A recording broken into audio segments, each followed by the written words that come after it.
Alan and Naomi, chapters 22 and 23.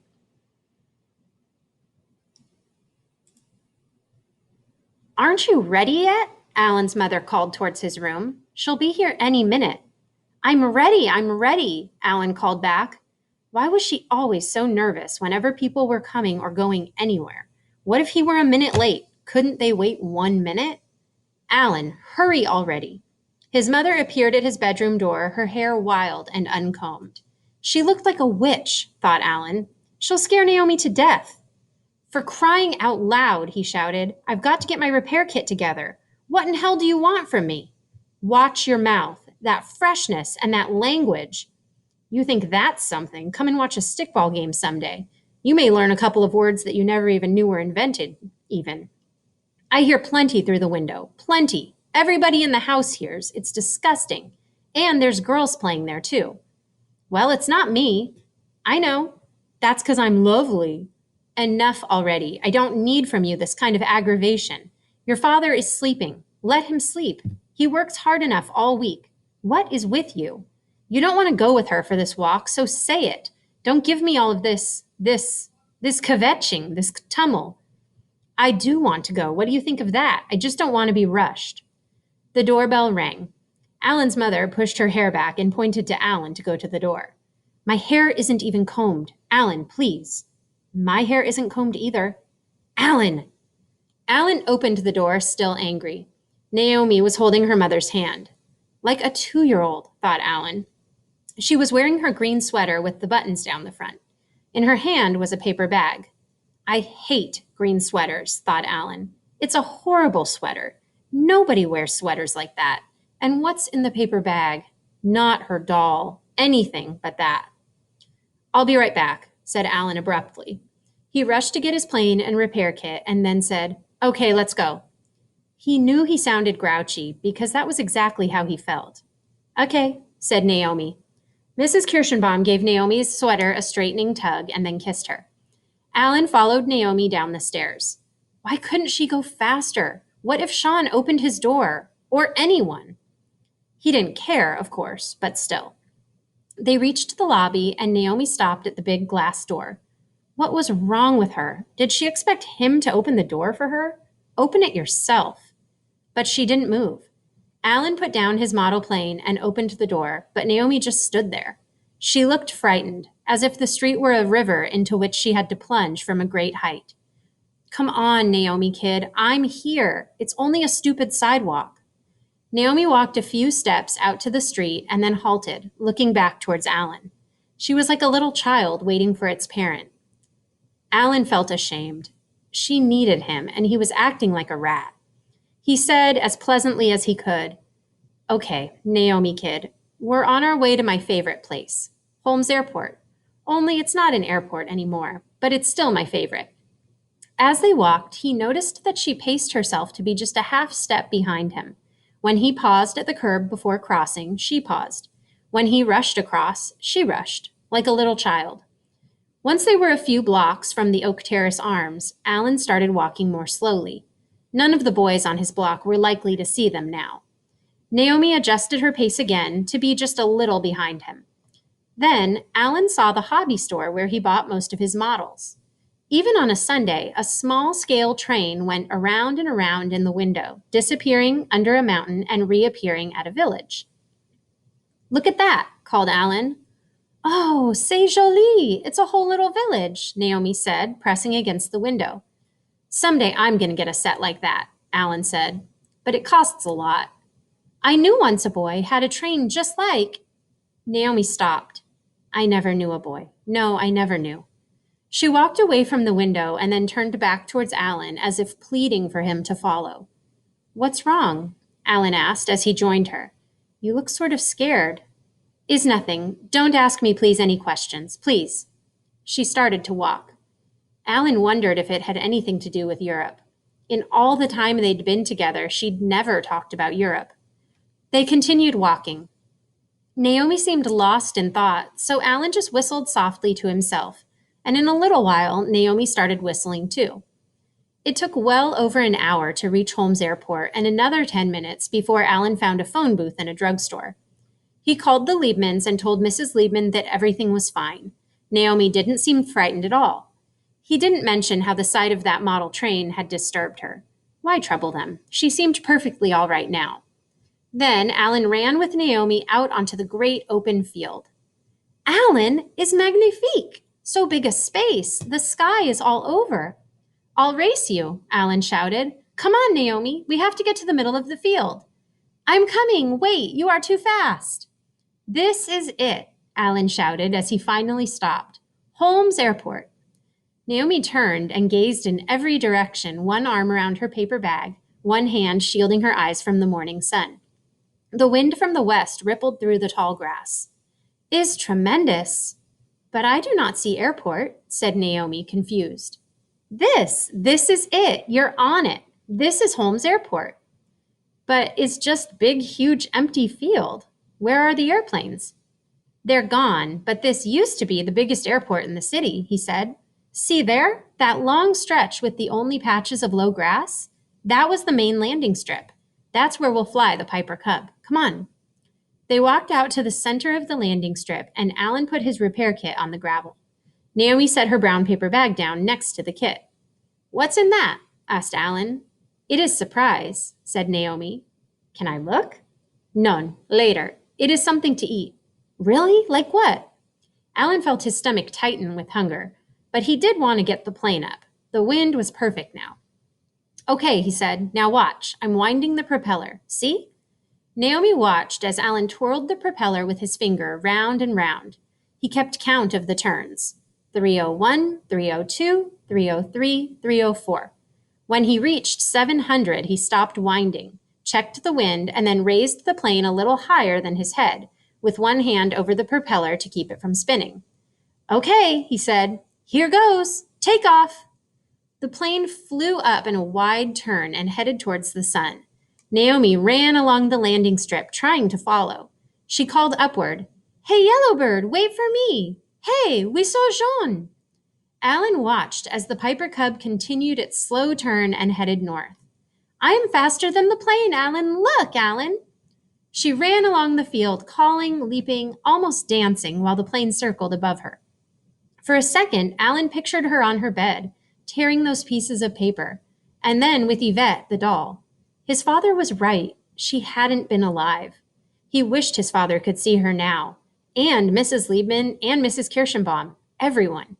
You are making me dizzy, crazy airplane. Hey, come back, called Naomi. As the plane started coming down, she waved her arms wildly and shouted, Hey, we see Jean! Je suis ici! I'm over here!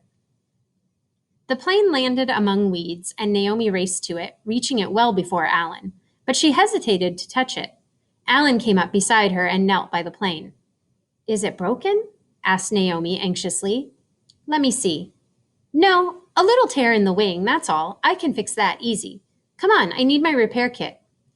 Within a few minutes, Alan had glued a thin strip of tissue paper over the tear, and the plane was ready again. Okay, Naomi kid, this time you do it. Me? Sure, here, hold the plane. Alan showed her how to wind the propeller with a quick, even movement of one finger. Then he showed her how to stand and launch the plane. Go ahead, let her go. Now? Now. Bon voyage! She released the plane and it climbed rapidly in another great loop around the field. And again, Naomi ran after the plane, jumping when it seemed to be descending too fast, then shouting as it lifted again on another wave of air. This time, the plane made a perfect landing only 10 feet away from Naomi. She watched the wheels kick up tiny clouds of dust from the ground, just like a real plane. Oh, see! C'est serpent! Alan, look how good!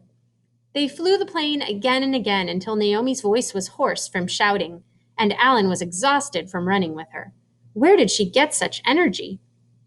They sat down and admired the plane, which had come through all the flights with almost no damage. You should give it a name, said Naomi. Like what? Asked Alan. We saw Jean. What does that mean? Yellow bird. Call it le Vaisseau Jean. Okay, that's the name of the plane, the Jean. Sean will think, well, I won't tell him. Who is Sean? He's just a friend of mine. He lives on second floor? That's right. How did you know? I see him with you. He also has airplane, yes? You remember in the lobby. He called me Crazy Cat. He said, "Here comes Crazy Cat." Alan was speechless. She had heard it. The lobby was a tricky place to whisper. The whispers echoed all over. What could he say? I don't care, said Naomi. Alan, I don't care. I don't. He says things like he makes up names, even for me, but he doesn't mean anything. There's a comic strip, Crazy Cat. We? I guess so. I don't care. I am crazy. Was she? No. But how could she say that? As if it were nothing much, like having a sore throat. She wasn't crazy. It was impossible. Crazy people didn't know they were crazy. Everyone knew that.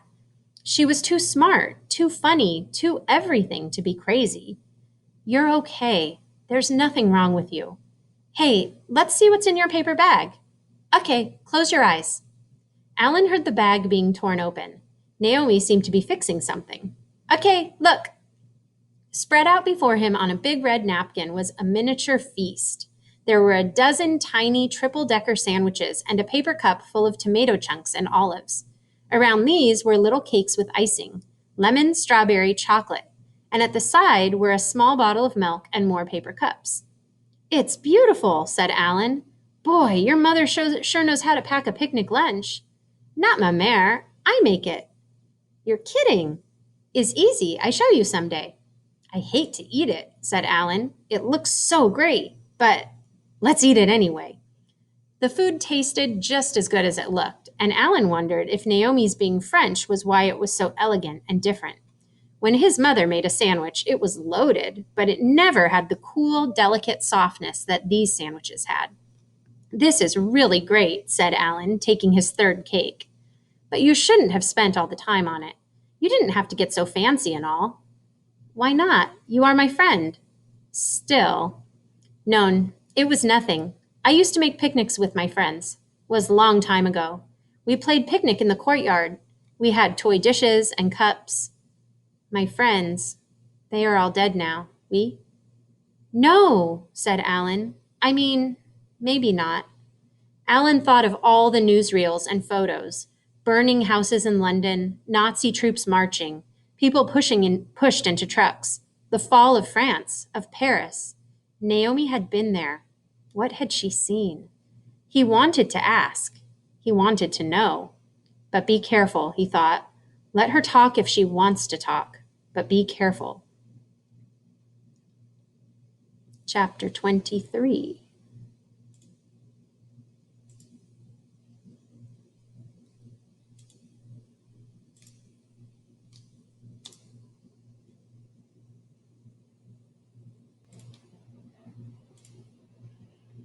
Naomi clasped her knees and stared at the ground, deep in thought. The breeze blew some hair free over her cheek. With her dark eyes and her thin, dark face, Alan thought she looked beautiful. Where had he seen that face before? He could never remember. Yes, they are dead, said Naomi after a long pause. I think so. Maybe you'll see them again, after the war is over, Alan said quickly. The war is over, said Naomi. No, I mean, it won't be too long now. The Allies are across the German border. Oui. She said it without any expression. Should we talk about something else? Asked Alan. I killed my father. The words came at him and coiled around him like a poisonous snake. Alan was afraid to speak. Whatever he said would be wrong. I. He couldn't think. He knew he was stuttering. She was crazy. I thought he was killed by the Nazis. Oui. Wasn't he? But I helped them. Naomi, that's not true. I am liar. How do you know? Tell me. You were there? You were there? No. All the maps. I killed him with the maps, you see? All the maps. Her eyes were wide. Her fists opened and closed as she spoke. Don't be scared, thought Alan. You jerk, don't get scared now. Easy. Take it easy. But she looks insane. She does. Naomi, kid, I don't understand about maps and all, but you don't have to tell me. Just please, Naomi, please. Everything's okay now. Just sort of take it easy, please. Naomi looked straight ahead past Alan towards something in her mind. My father, he said, we have to tear up all the maps of the sewers. They went through the sewers, the resistance soldiers. My father made the maps of the Paris sewers. He said we have to tear up all the maps. At night. The resistance soldiers. They attack the Gestapo at night, and they escape through the sewers. But the Nazis find out. My father is making maps. They find out, and they come. They come. Look, 2 trucks in the street. My father says, tear up the maps. Naomi, tear up the maps and flush them down the toilet. Tear up all the maps. We tear. Our fingernails break. Our hands are covered with blood. I tear, I chew, I eat the maps. No more. I can't. No more. But the Nazis are at the door. Vita, tear, faster. And then he pushes me under the bed, and they hammer and they break in the door. Look, they beat him with clubs. They beat him on the floor. His head is covered with blood. Everywhere is blood. Is blood under the bed? All over, blood. I tore the maps. I didn't tear enough. I couldn't. They leave. They're gone. The Nazis are gone. Listen. So quiet. Shh. So very quiet. Maybe he's all right. Maybe he is just sleeping, my father. Then he says, very weak, Naomi. He says, Naomi. And he falls asleep. I try to wake him up. He is dead. I tore. Not enough. Naomi, stop. You couldn't help it. Stop. It's the Nazis, Naomi. You couldn't help it. See, look, my hands are clean. My dress is clean. He is dead. That's all. So much blood. Oh, Naomi. Alan put his hand on her shoulder and then on her head, gently, the way his rabbi did when giving a blessing. The words moved through his mind, the old words. May the Lord bless you and keep you. May the Lord let his countenance shine upon you and give you peace. For her, he thought, for her. You're safe now, Naomi, okay? You're safe. No one is going to hurt you anymore. I won't let anybody hurt you. Okay, Naomi? Okay? Okay. When you want, just come over to me in the street or anywhere if anyone bothers you or you just want to talk or anything, okay? Okay. Don't be afraid anymore, okay, Naomi? Okay.